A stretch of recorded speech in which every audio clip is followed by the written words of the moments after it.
Assalamualaikum sahabat muslim. Ketika itu Allah Subhanahu wa taala memerintahkan kepada malaikat Jibril alaihissalam untuk mengambil segenggam tanah di bumi, yaitu untuk menciptakan Adam.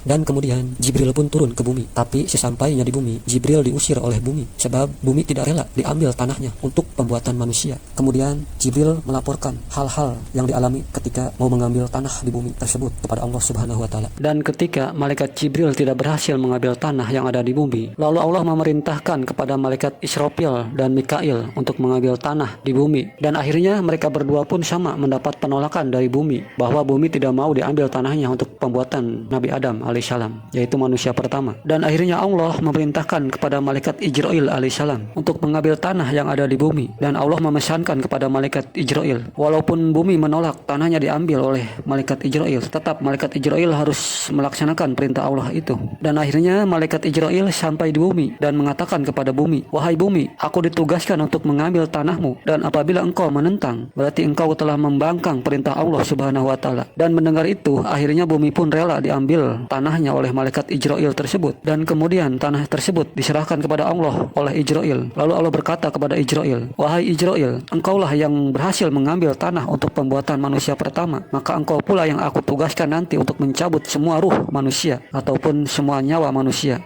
Wahai sahabat muslim, itulah cerita singkat mengenai penciptaan manusia pertama, yaitu Nabi Adam alaihissalam. Dan untuk cerita lebih panjangnya, sahabat muslim bisa menyimak ataupun menyaksikan video panjangnya yang ada di channel MK Al Mukarramah.